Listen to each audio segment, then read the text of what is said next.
What up, y'all? Welcome back to another episode of the Black Top Podcast. This is episode 61. And yeah, it's been a minute. Life is life. We're all adulting at the moment, but Christmas season and all that. A lot of stuff going on in the league. So, boys, how we doing? It's Pretty going. good. Happy holidays, everyone. Happy holidays. Yeah. Did y'all see the Christmas commercial for the games this year with all the action figures? I have not seen it yet. Oh, I have actually not seen it either. It's pretty. good? It's pretty solid.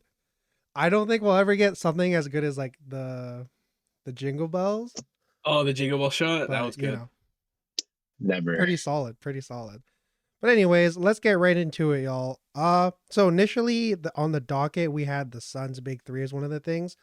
I think we can miss on that just because, it's a little past due for Bradley Beal, which first of all, get well soon.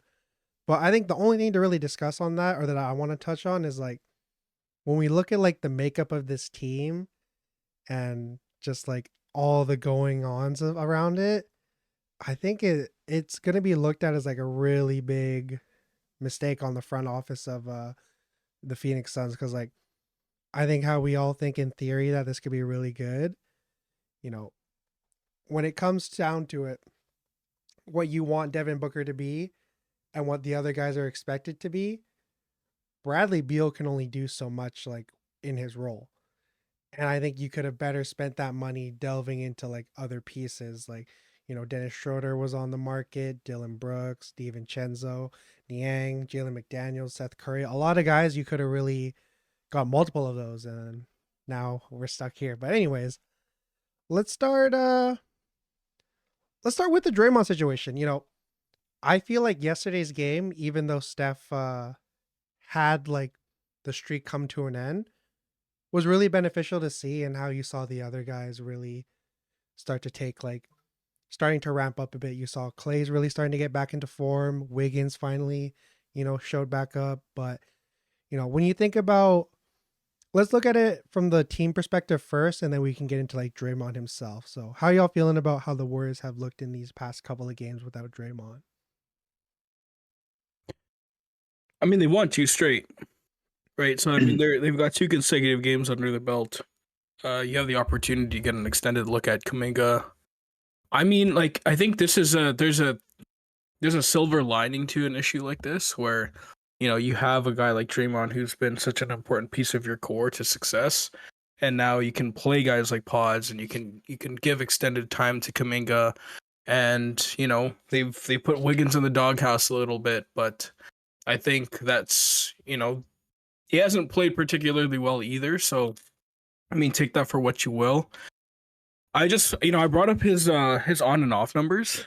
Like, in terms of his on and off efficiency, I think it's minus 9.2 this year. And last year he was at plus 14. So his expected win rating was like plus 33 aims in terms of his efficiency differential last year, and this year he's minus 22. So clearly when he's on the floor, the team hasn't necessarily been great. And so that's the biggest thing that stands out to me is when he's on the court, the team hasn't been very good. And I don't know if that's because Draymond has been like unhealthy, or if there's just been a lack of, I can't say Clay is necessarily near his shooting numbers in the past. So that might have to do with like the lack of spacing overall. Even though you do still have Steph out there, clearly the core hasn't worked, especially from the championship group that we've seen, like that starting 5. So, I mean, the biggest silver lining here and the biggest like win overall, even though this is not a great situation, we can talk on Draymond after, is like you get better looks at your other rotational guys because you just kind of have to at this point. And Kerr loves to ride his veterans, like we all know this. And I think everyone can speak to that moment where they pulled. Or Kerr pulled out Moses Moody when he was on a hot streak in a game, and I think that kind of yelled at people. So you have no choice to play your young guys. You have no choice to play other rotation guys and see what works. And so far, it's been helping them in the recent more recently. But let's see what it looks like, because you also can't write off the fact that Draymond has been such an important piece to like their overall system and their identity. But maybe this is the thing that triggers change, at least on the court. For sure. Jim, what you thinking? Yeah, I think I'm somewhere along the lines, except like I find with this team, I mean, I've watched like a decent amount of games from them this season, or at least caught a good amount. I do think it's definitely like the pace of play that they're just like not really connecting on right now. I mean, I don't know if it's just, the age showing through in just like certain parts of the core, namely, probably Draymond Green and Klay Thompson specifically. Because I really think at this point in time, if those are the players that are taking the bulkier minutes but are being inefficient in what they're kind of meant to do, the system kind of fails itself, like because as good of a player as Steph Curry is undeniably, he is kind of like the system is built around him and it's been built around him. But, if that system is failing you, then there's only so many games you can win with like, one prolific scorer and other dudes that are just, I guess, inefficient around him, Kevon Looney is not meant to do anything except rebound, respectfully to him, of course. Like Draymond Green has always been that sort of initiator and like core piece in the interior, and Klay Thompson's always been meant to be like the catch and shoot guy, and same with even Andrew Wiggins is supposed to be like your go-to guy to get you points, and basically none of them have done their job this season, or at least done it at the level that we've seen them do it. So I don't know if I see a silver lining for this team just yet. I think there's a lot to be proven, and I think like at this point in time, you either have to consider what the core is going to offer you, and if things need to move around, or I don't know. Yeah, Yeah. could I add to like if I could add to Chin's, I think also this will give them a good enough sign to realize that if they're really trying to win now, which I feel all of us can agree that they are trying to win now, is that they're gonna clearly have to make a move. Definitely. For sure. Yeah. So, I think that's pretty much it for me. I just think like their core has definitely shown its age, and also just shown that they're not capable of playing at the level that is of a win now team. And so they either figure it out with what they have, or they have to at least reroute, a few of the guys that are on the current roster. Yeah, and I think to add to that, another silver line you could look at it, I don't know if y'all would agree, but with the missing of Draymond and just the overall everyone's gonna have to pick up their load, I think it does two things. Number one,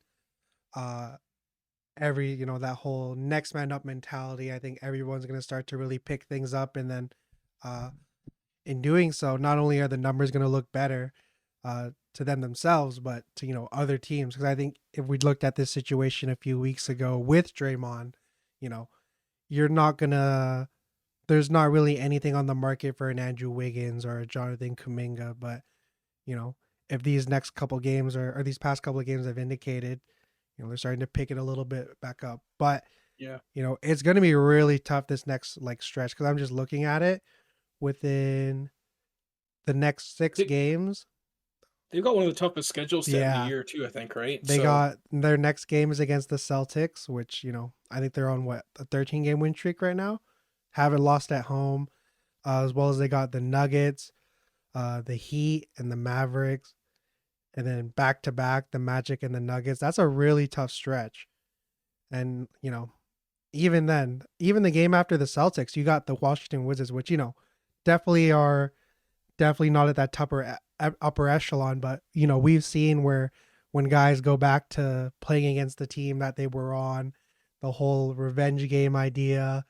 Jordan Poole hasn't been really playing at all well in any form of fashion this year, but if there's one game I expect him to show out in, it's this next one against the Warriors. So I think this is going to really test the mettle of this team. I think it's going to test the mettle of Steve Kerr as well, because I mean, I saw a graphic earlier that said the 3 highest paid coaches, none of them would be in the playoff picture right now. That's Monty, Pop, and Steve Kerr. And for of those three, Steve's really the only one you're expecting to have his team, you know, in any sort of Yeah. contention or in any sort of, you know, potential to win a title. And right now they're not at that. But, you know, they say iron sharpens iron, hard times make hard men or whatever it is. So I'm excited. You know, it's been a while since we've seen Steph Curry really have to backpack even more than he's already used to doing. So, if there's anyone that's really up to this challenge, I think there's only two people in the league who could do that.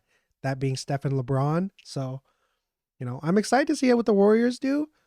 Now, to get more into the Draymond thing, this is how I'm kind of looking at it. I feel that Draymond's kind of getting a little bit of senioritis, if that makes any sense. You know, he's the big tough grade 12 where, you know, everything's coming to him the past 5 years, past 10 years, if you even like want to stretch it that far. Nothing but success. Championship on championships. The only years they were bad was because they didn't have Steph. And now, you know, it's all coming to an end. We saw, you know, the Donovan Mitchell situation that happened a few weeks ago. He wasn't backing down from him. Anthony Edwards wasn't afraid with him.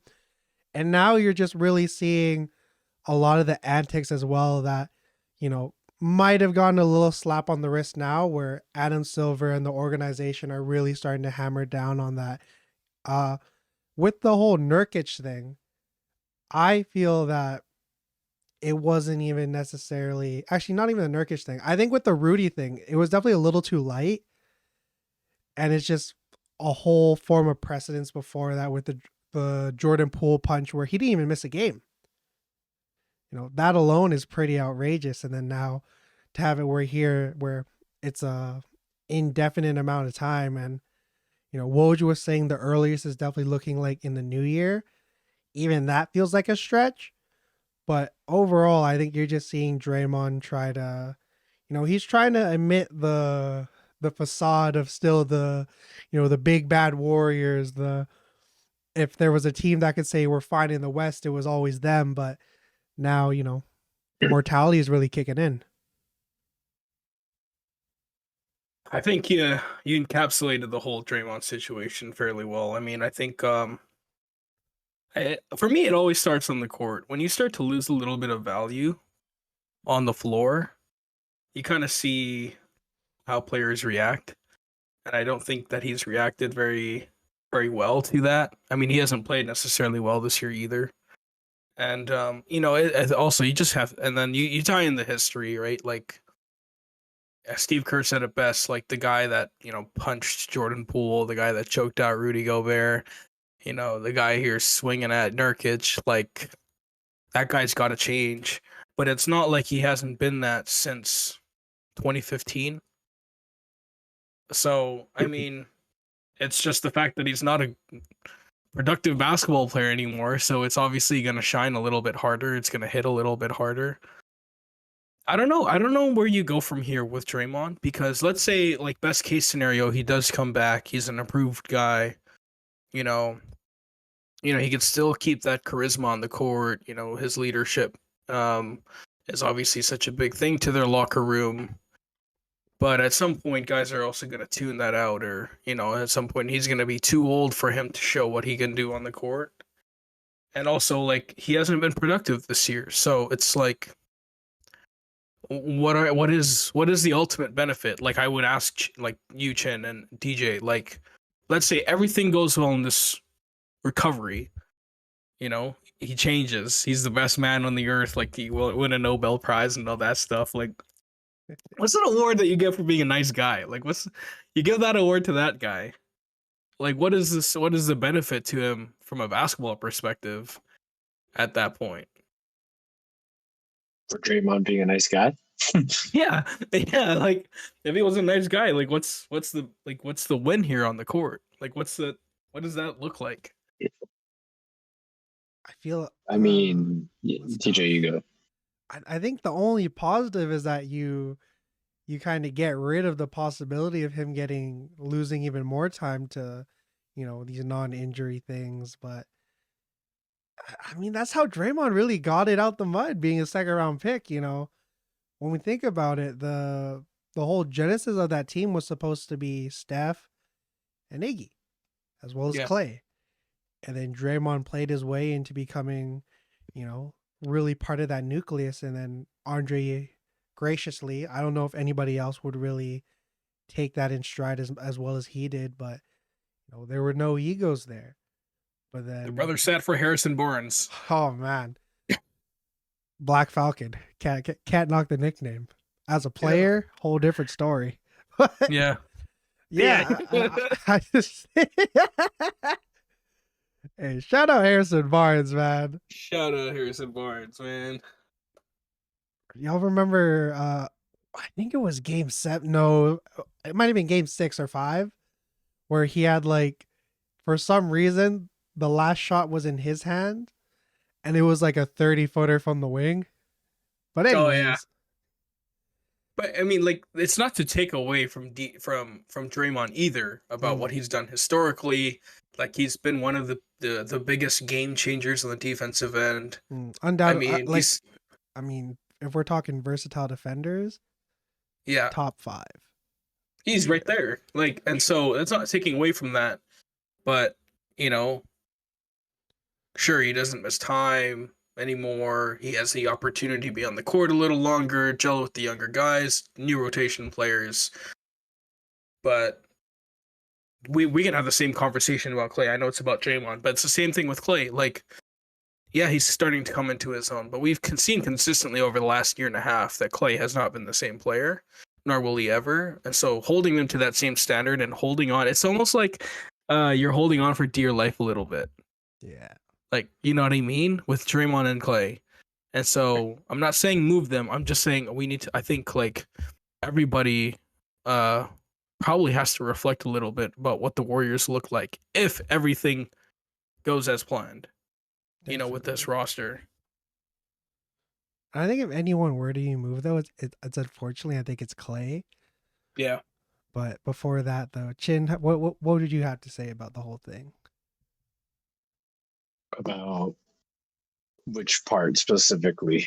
I Like guess like, Draymond, I guess, in yeah, general. Draymond Yeah. coming back and just like the whole mortality of it, I guess. I don't know. I think at this point, if he were to come back, like I really thought, like I didn't. I don't know why I thought, but I thought he was going to come back in a way that was going to benefit the Warriors, and he just gets himself into more trouble. Yeah.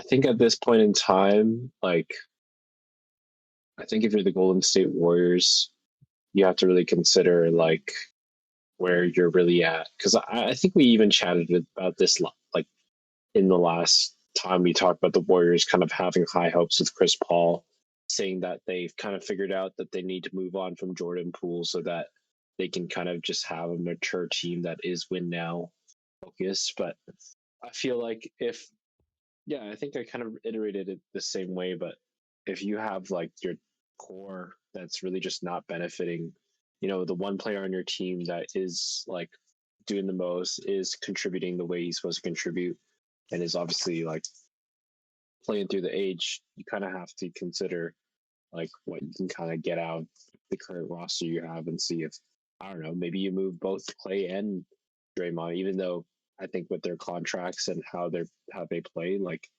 I don't know where they belong at this point in the league. But I do think, regardless of if Draymond comes back or not, I don't personally think it's going to make a big enough difference for the Warriors to really be talked about for the rest of the season. Yeah, that's valid for sure. Because I mean, the talent in the West is just going to continue to get better. To move this forward into, I guess that.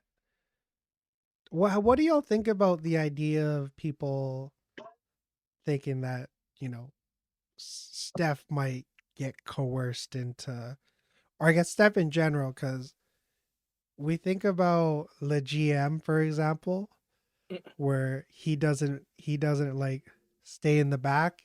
He's making sure like, hey man, get me Russell Westbrook. And even though I'm sure Rob Pelinka had his like forethoughts about that, he still did it because it's LeBron. And then it worked out how it worked out.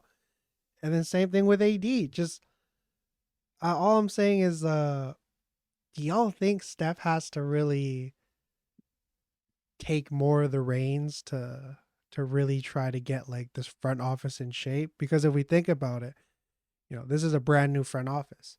Yeah. Mike Dunleavy, of course he has like history with the franchise, but it's a lot different from oh my gosh, I'm blanking on the brother's name. Well, Bob Myers. Bob Myers, thank you.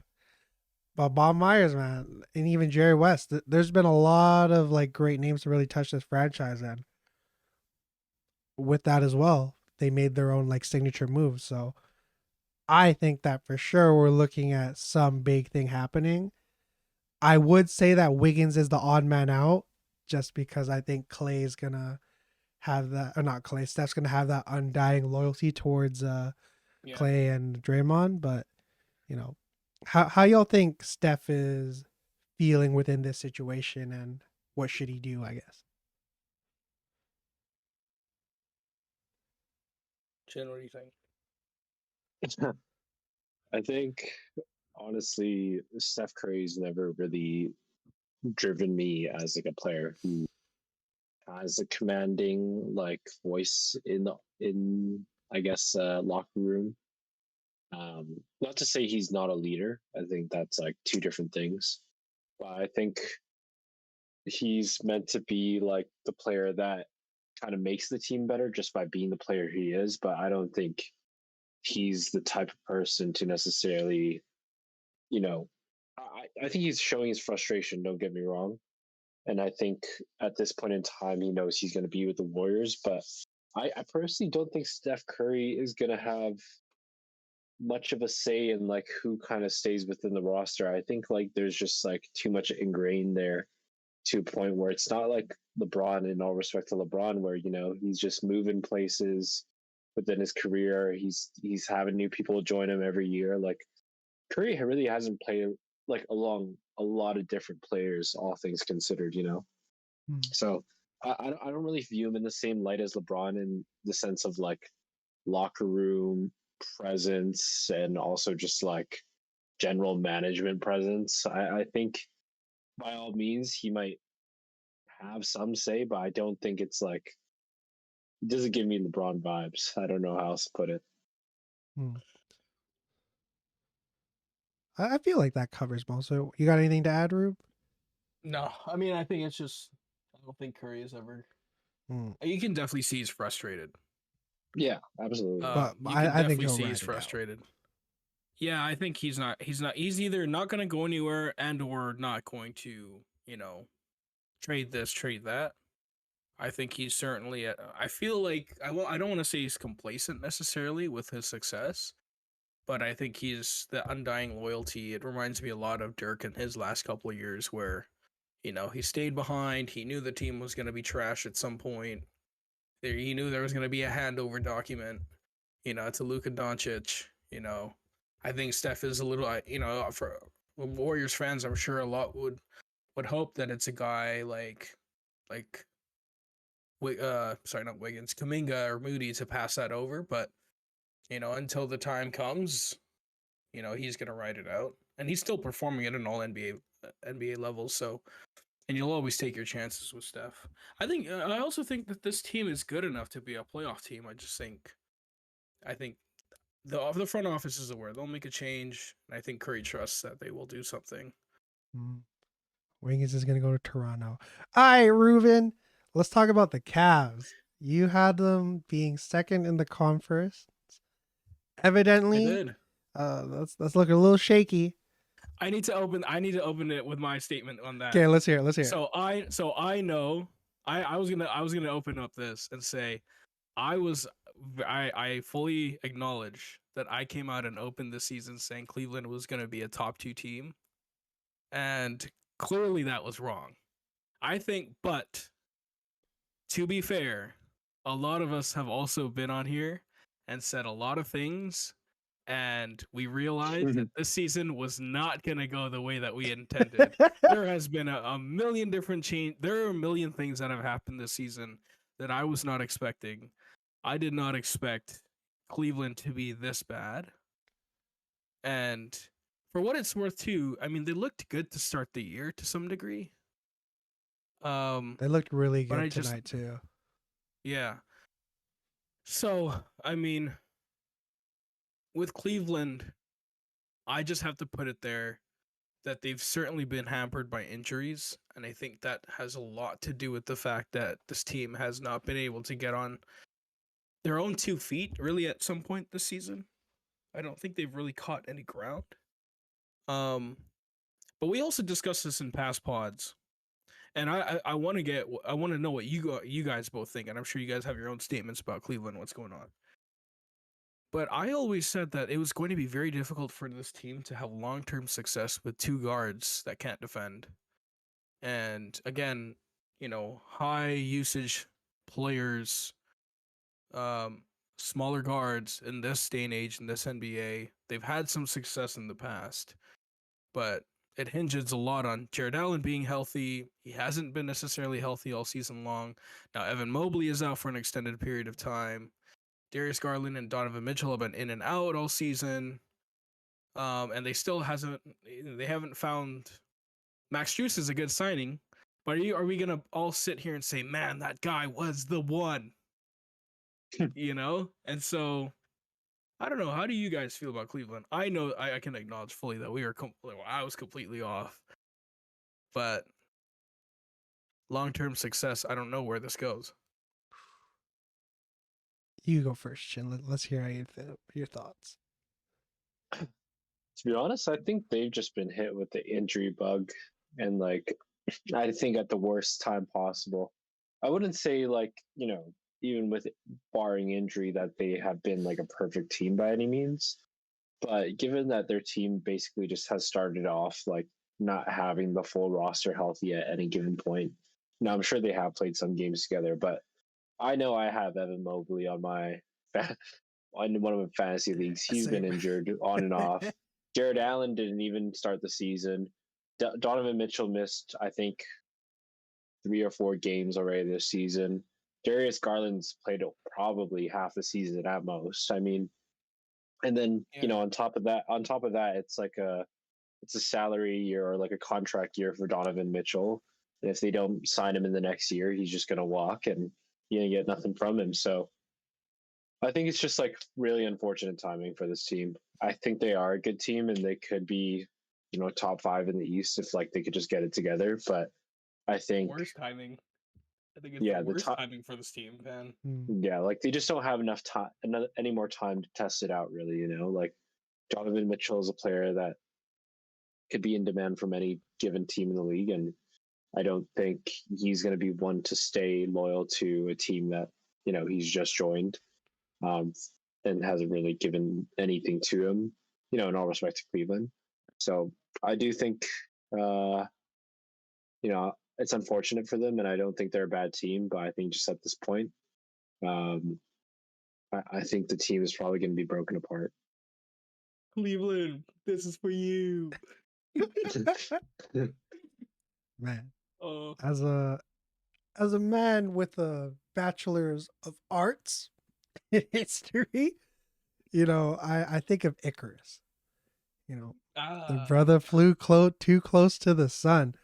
The Cavs had something really good going. I think prior to the Donovan Mitchell acquirement, they were coming off a year where you had DG All Star, 27 and like 7 or 8 or whatever it was.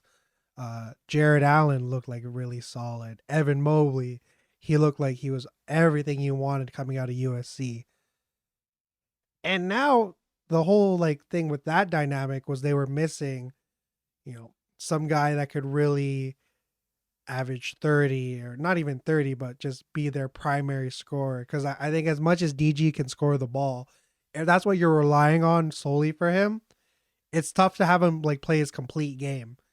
Now, you look it out on the market, and what's there?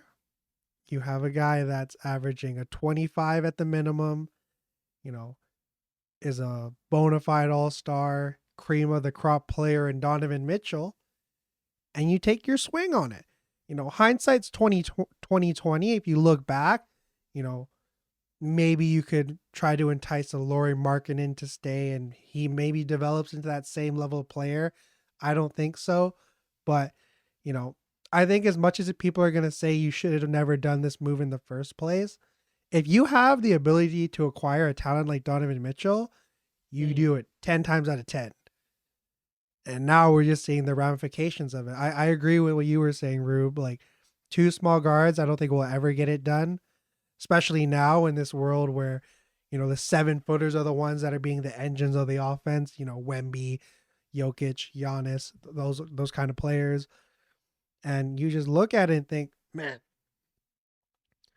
I think a lot of teams get enticed to acquire that one guy instead of maybe thinking if we could acquire two guys or, some level of like quantity over quality where the quality isn't too mismatched.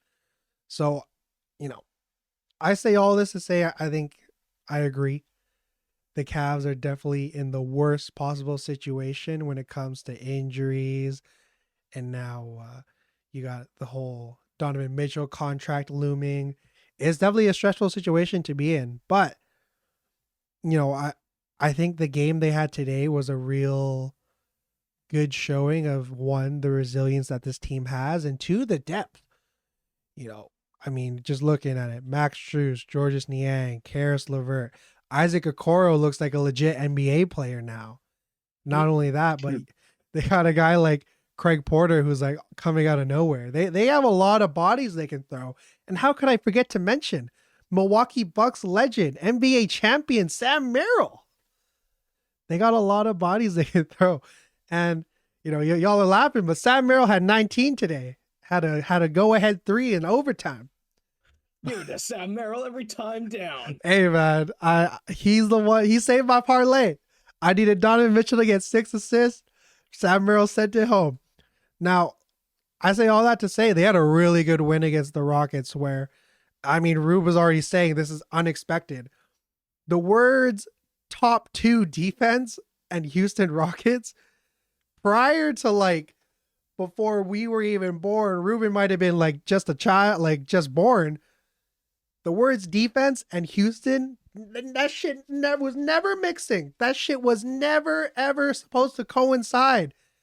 And man, the Cleveland Cavaliers took them down. Took an extra frame. But I think what the Cleveland Cavaliers, similar to what the whole Draymond thing is, you're going to see, every team's got to go through adversity. To get to a championship, there's no one that gets there cleanly, whether you're playing through injury, you had, inconsistencies throughout the entire season. No team that gets to that final stage, even just the finals themselves, is ever getting there without some big hurdle to overcome. This is the Cavs' big hurdle. Is it so insurmountable that it's impossible to envision them making it past even to the playoffs at this point? And outside of being a first round exit, maybe. But I think if you're able to show some level of fight, that could be something that entices Donovan Mitchell. The idea of him being the guy and just looking at the pieces around him. Because when you look at the other situations where, everybody's saying, bring him home to New York. If he goes to the Knicks, it's just the same cycle over and over again. Probably even worse if you think about it, because Jalen Brunson is nowhere near the level of playmaker as Darius Garland. That's not to say he's bad, but that whole dynamic just does not seem very beneficial to, it's it's an even smaller Dame and CJ if you think about it. But I'm just excited to see what they're able to do with this time of struggle. It's going to be a long one because both Evan Mobley and Darius Garland are slated to miss multiple weeks. But, JB Bickerstaff, that whole staff has got they've been able to play some really solid ball.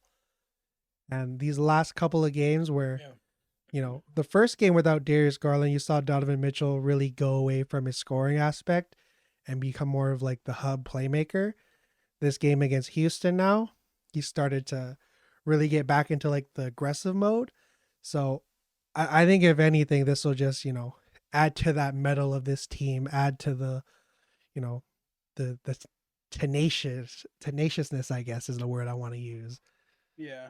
I mean, Cleveland's also like, you said it, Cleveland's not even in a bad position necessarily. I mean, they're sitting at 6 with multiple weeks missing some of their better players, but I mean, if you can teeter and hang on, you know, even for the next 2-3 weeks, get through Christmas time, get through January, get to the All-Star break. If you can stay level within 500 and get those guys back for like the last stretch of 20-30 games, I think Cleveland is in a position to still be in that top 4. Considering a team like New York is still around the same position, a team like the Magic, even though they're 7 games above 500, that's a team that I was reading an article today. It's like, who is the team that's the look in the mirror team? And if when you look in the mirror, are you really who you are right now? Are you really who you say you are? Or are you gonna end up, going back to old ways and or going back to, or taking a step back, so to speak. With Cleveland, I think they have enough to stay above water. I mean, if you think strategically too, on the court product, they still have very solid players. You mentioned a bunch of them, TJ, already. I think when you have a Donovan Mitchell on your team, when you have a Jared Allen, you still have a chance. Especially like you said, their depth will still hold strong. The team has spacing. They have shot creators, guys who can play make and obviously defend the rim. You have the fundamental pieces to still be a very competitive team without those two guys. So we'll see. I think, my top 2 predictions not looking strong because that's definitely not going to happen. But I mean, they're definitely going to be in the. I think they're going to continue to be in the race. I will be shocked if they fall out of this out of the top 6, though. I Definitely, will say that. yeah. I'll be shocked if they fall out of the top 6, even with the injuries. They can play some NBA rope a dope for a few months Yeah. or two. Alrighty, let's transition this. The other team in LA, the Clippers. Ty Lue said, "Give me 10." Wasn't looking to sprout the past few bits, but now I believe since losing 6 in a row, they're either 13-3 or 14-3 with tonight's win. I don't remember which one Yeah. it is, but They man, got a 7-game streak right now, man. yeah. 7-game winning streak. And James Harden, oh man, I gotta look it up real quick because he did pad his stats a little bit tonight, but it was like really impressive stat padding. Okay, in the fourth quarter, and the game was well out of hand, but man, 21 points, going 7 for 8 from the field. Guess how many minutes he played in the fourth, y'all? Did he play all 12? No. No. What do you think, I Jake? actually don't know. Zero. I mean, I'm guessing you played like Probably 5 minutes, maybe. Yeah. 5. Yeah, right on the head. 5 Yeah. minutes, 21 points. Man, I think James Harden might be back, y'all. I don't know, anyways, how are No y'all fantasy. feeling about this whole stretch? Do you have it in fantasy? I don't have him in fantasy. Oh. I've been trying to get him though. I was trying to get him at a cheap price. Oh, brother, man. You might have to give us a pretty penny for that. But let's talk about the Clippers, y'all. How y'all feeling about them? Even 7-game winning streak. I mean, I said this a couple pods ago. I said they're too good to be this bad. Mm-hmm. I think, yeah, they're just too good to be this bad. It's hard to see a team with James Harden, Paul George, Zubac, and Kawhi Leonard be terrible. I think it's a matter of making sure James was in shape and then, incorporating him within your offense, and also trying to hide him a little bit on defense, understanding what rotations work. I mean, they have a plethora of depth guys. I mean, the Clippers are really good, like from on paper, and they're finally showing it on the court. I don't know. For me, there's not much to say other than the fact that, like, I think it has to take time. There has to be some mesh period, and it's always going to be a challenge when you do that. Especially no matter how good they are, right? There's always going to be a level of uncertainty and some unfamiliarness. But now that they're in there, and I think a lot of this was jump started too in that game winner that James had against. Sorry, which team was that again? That wasn't during the in season tournament. Um, Was it James Hart, or do you mean the PG game winner against? PG had a game winner against Golden State. Or was it Golden? Well, I know James had that step back three Oh against. wait, yeah, I know what you mean. Yeah, I forgot what team that was. It was during the in-season tournament, Yeah. but I mean that sometimes it just takes that little that thing to snap, and you get a little bit momentum rolling. So I think, yeah, I can't say that I'm surprised necessarily because we did talk about this, and I think a lot of us agreed that they're too good to be this bad, but they're looking good, man. And I will go on a hot take. I will go on a hot take. Let's open up the clipboards here and stuff. Let's hear it. Oh, do I want to say it now? I think. Okay, I don't know if this will be that hot of a take. I think the Clippers will finish in the top three.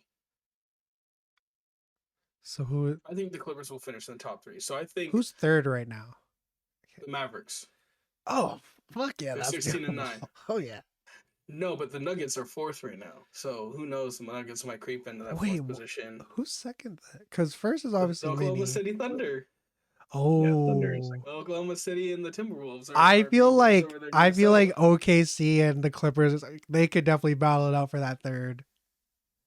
I think it'll be good. I think I also, with that being said, though, I think OKC is very real. I think they make a move at the deadline. Laurie Markkinen. I was literally going to say I think Markkinen is on there. I think the opportunity of Zach LaVine might be there. I don't know if I like Zach LaVine in Oklahoma City. No. But Keep that brother away from OKC. well, keep the pedophile away too. I don't want that dude on the Thunder. I mean, he hasn't even been closing games. They got Kaysen Wallace and Isaiah Joe finishing out games. So I mean, that's been good. Those guys are real, man. I will say, for the whole Josh Giddey thing, I mean, it's a lot. There's not a lot of things to like point towards his innocence. I do want to wait to see like the full verdict of it all, but yeah, that. Yeah, do y'all remember? There was the pros and cons list, like what he's good at, and then what he's bad at. Yeah. It Oh, yeah, was I don't like remember. literally every aspect of basketball. I Yeah, remember that. But hey, it's a good thing he's not the hub because yeah, man, OKC is for sure up there. But to bring it back to the Clippers, yeah. they're doing all of this without one very, very pesky, very tenacious defender in one PJ Tucker. Yeah. Do y'all think he fits into the rotation, or is he a buyout candidate? I mean, they've been winning without him, right? Yeah, I mean, they he's in don't the don't doghouse. need him. Buy Yeah. PJ Tucker out and then bring him home. Bring him So back. you're asking as a Milwaukee Bucks fan. I am asking as an enjoyer of basketball. What do He's y'all asking think? because he's tired of Wesley Matthews guarding the. Oh no, Wesley Matthews is not on our team. Malik, Malik Beasley guarding the other team's best player and getting torched. I remember verbatim. AJ Griffin Sr. was saying, "This man is going to be the point of attack defender. This man, Malik Beasley, is going to guard the team's best players." And I have seen this man been blown past way more than ever, bro. It's actually so disgusting. Oh my god. Oh, So you yeah, gotta love Malik PJ, Beasley. man. PJ, bro. I mean, I feel like You he's got still so some good. He dogs. should fit in that. Yeah, I feel like he should still fit in that rotation. Yeah. You know? Even to take the bias cap off for a second here, like as I always do. I just want to see him playing some basketball, man. Yeah. Like Ruben just said, he's way too good to be sitting on the bench. But yeah, Clippers are for real. Anything to add, Chin? Oh, go ahead, Ruben. Sorry, before we go to Chin, I just want to list off their depth chart: Westbrook, Harden, Kawhi Leonard, Brandon Boston Jr., Bones Highland, Amir Coffey, Daniel Tice, Paul George, Terrence Mann, PJ Tucker, Norman Powell, Zubac. I know Plumlee's out, but Kobe Brown, I the don't know, man. rookie's been getting some decent minutes too. Yeah, Kobe Brown is right there. Dude, that's a deep team, and so it would, of course, it would be difficult to find the kind of time for PJ Tucker, but um, he's got to fit in that rotation somewhere. I mean, he's the ideal guy that you put beside Paul George and Kawhi Leonard. Sit him in the corner, hit the 3-and-D, guard the opposing team's best player, or to some degree, have split time there. I mean, PG, Kawhi, and and PJ Tucker on the floor at the same time. Come on, man. But Come you on. got to think too that Terrence Mann is like almost fully evolved into that. Yeah. Yeah. So. Which is why it's hard for him to find the time. But you would think that, there's an opportunity or some sort of matchup or rotation where you can find him to be on the floor. Mm-hmm. Anything to add, Chin? No, I really don't got much to add. I think what I will say, like, based on even just naming off the depth chart, I think I think I agree with Ruben's hot take in that they would probably finish top three, if not maybe even, realistically, like just with the experience there, top two in the West. I think Oh, this team. push it all I that think way. this. Yeah. I think this team does have the capabilities of surpassing a OKC, just with the inexperience considered in that team. I think that team hasn't played extraordinarily good, but I think given the amount of games played in the season, I think they're bound to lose a lot more as this kind of players just continue to shake off the rust. But yeah, I mean, what I think the point I was getting to is that I think they probably have objectively just by the eye test, by the players that are on this roster. I think, no bias, but I genuinely just think so. I think they have the best roster in the NBA aside from the Boston Celtics. Hey, a Celtics Clippers final sounds very fire. That's a dogfight right there. Bro, you don't want to see Oklahoma City and the Orlando Magic? That would Bro, be fucking disgusting. would that be awesome basketball though? Oh my god, that'd be hilarious. Oh no. No, listen. Wait, Franz Wagner against Shea Gilgis Alexander. Shea Gilgis is SGA is for sure a league pass guy, but Franz Wagner, my brother. Or you want to see Jalen Suggs scream at his, scream at the top of his lungs, every second possession. Oh my I should have goodness. been fourth. Shout out to Jalen Suggs, bro. He's balling, bro. He's Well, I mean, he went down with injury, but Oh man. All right. Let's go into our last topic of the day here. And I think the man waiting to take him off of his injury reserves in fantasy needs to start this off here. Christian, man. John Morant. By the time y'all are listening to here, John Morant is going to be playing NBA basketball. He's back. Is he confirmed for tomorrow? Yeah, Shams just tweeted. Okay. He's for sure suiting up tomorrow.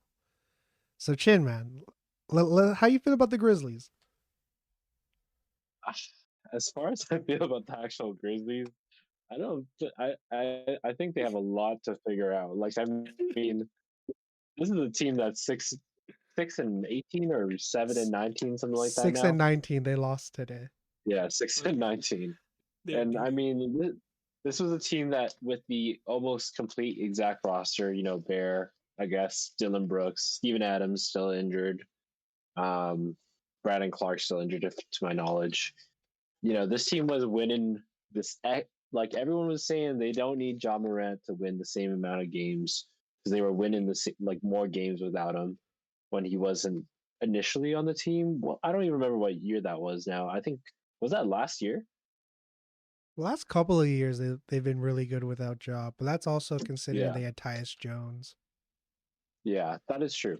Yeah, I don't know. I think there's a lot to be desired considering that their best player is coming back, and I think it will make an incremental difference, but there might just be too many systematic problems to overcome to really pull together a playoff run. But for the sake of my fantasy teams, I think they're gonna do really great.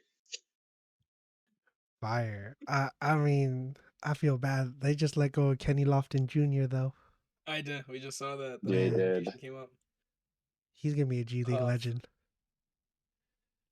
I hope someone picks him up, man. The He- kid can play. He just needs to get in shape. Yeah. Who y'all taking? Kenny Lofton Jr. or Zion? Brother, brother, Kenny And Lofton. Kenny an Lofton every day of the eating week. contest? Hey, man, we ain't about to go there. Oh! We ain't about to go there. We ain't about to go there. What are they eating? Damn. Hey, you see that video of Edwards and Zion chopping it up at the end of the game? Yeah. And it was like it's a whole catch. I was like, man, you can't turn a hoe into a housewife.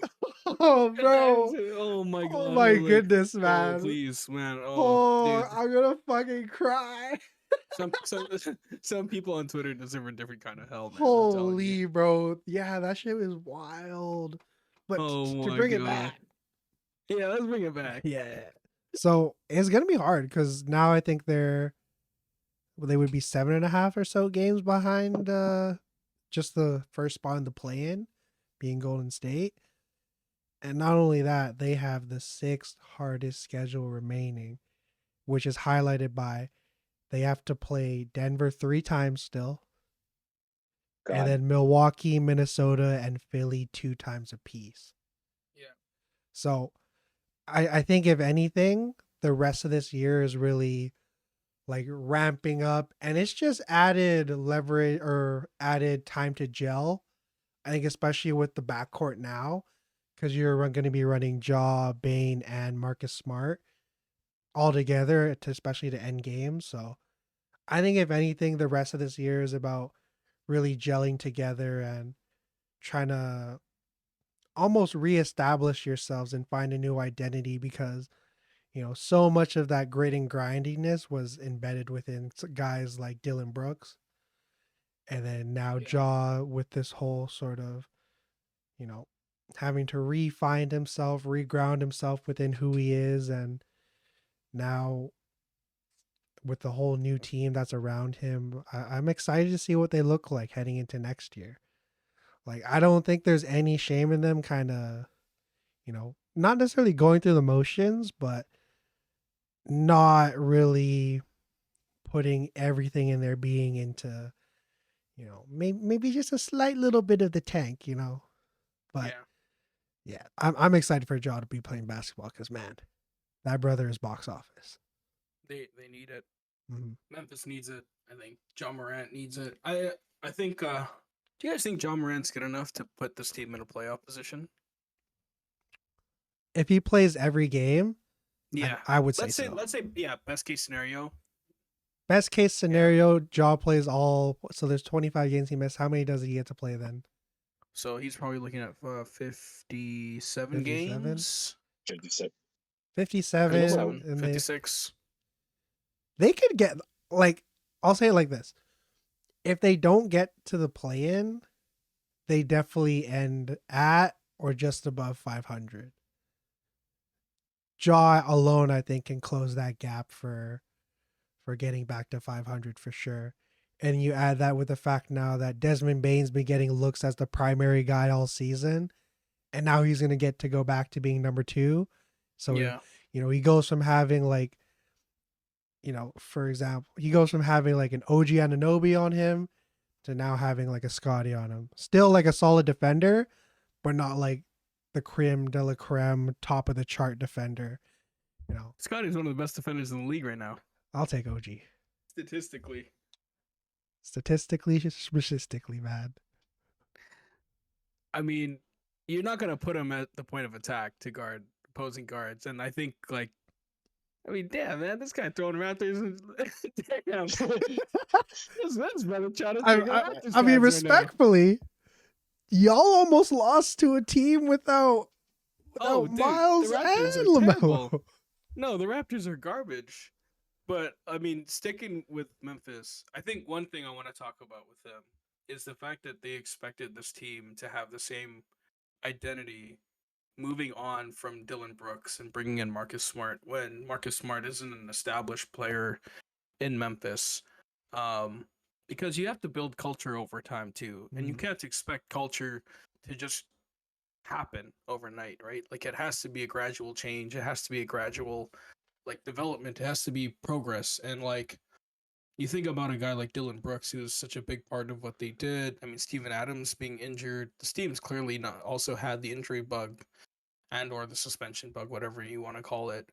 Um, so I think even with Ja coming back, I think he is good enough, like you said, to close the gap. I just don't know if they have enough for them to get into a playoff race. If it were me, quite frankly, I don't think there's anything to play for the rest of the year. If I'm the Memphis front office, I say you play John Morant as many games as possible. Watch his playing time. You do the same thing with Bane. You do the same thing with Jaren Jackson Jr. Because obviously these guys still need to play an adamant amount of games for them to win certain awards. What's the number again? I think it's like 65. That sounds 65, right? Yeah. 65. So like play them around that. I mean, John's not going to be eligible anyways because he's been suspended, but play the time. I mean, if I'm correct, they still have their picks for next year. So Yeah, they were about to throw I think they offered 4 for Mikal or our OG. yeah, So it was 3 for OG, but I don't think it was going to include this year's. It would have been nice. Can you imagine if they did though, and Toronto would end up with a potentially top 10 lottery pick? oh. They would have gotten their pick back because they gave theirs up for Jakob Poeltl. But I mean, with Memphis, I think give up the year. Do you guys think they should? Because like I mean, at this point, like, what are you gonna play for? I mean, they're so far gone this season. They're bottom. They're the third worst team in the West. It's tough because like actually Chen, go ahead. Sorry. No, I mean it is tough. Like I do agree. Like there isn't a lot to play for in the sense of like them being competitive. But I think realistically, this team has all 3 of their best players in their prime right now, and I think they kind of have to play to, I guess, develop the squad. It's not like you have 3 bums just kind of like, and they're trying to sort out a lineup. Like realistically, this team is still one of the best teams in the West when everyone is there. Um, I think it is a developmental year. I will agree to that point. I think especially seeing Ja being around both Derrick Rose and Marcus Smart, I think that's really great for his development. Good I point. think it can really shape him into being one of the best guards. And I think to that point, I think people forget, and I honestly think I'm pretty true on this take. Even if I have him in fantasy this year, I think Ja is still capable of being a top 3 point guard in the league, and I think that's kind of been pushed under the rug due to like the amount of games he's missed in the last while. But I think he's definitely still up there. Yeah, I mean, there's got to be some reason that reporter was riding the man's meat so heavily. Like, can we talk about how that was just like the most blatant amount of glazing? The guy was like, "Man, they put you over. They put you over. They put that Albert that in guy front in of your Indiana, house." the guy in New Yeah. York. And then when he said, he was like, "Man, it kind of ticked me off." And I'm like, well, the moment he said that, I went, "Brother, who let you into the? All I'm hearing is that's all I'm hearing. Yo, clip that. Yo, clip that. That's going on the TikTok. You already know. Yo. You already know. Bro. And John kind of sat there like, I'm not worried about that stuff, and started laughing. Yeah, but to answer Rube's question, I feel like as much as we would want them to kind of take it easy, I think that they're going to try to make a push. Yeah, they're going to try their very best. They're too good not to try and make a push. I mean, and you're talking about like the West being so like the fluctuation between records. Like, I don't think there's really much separation between 11 and the 6th seed, right? Overall, I mean, they're like the Warriors are maybe 3.5 games back or 4 games back of the Clippers for the 6th.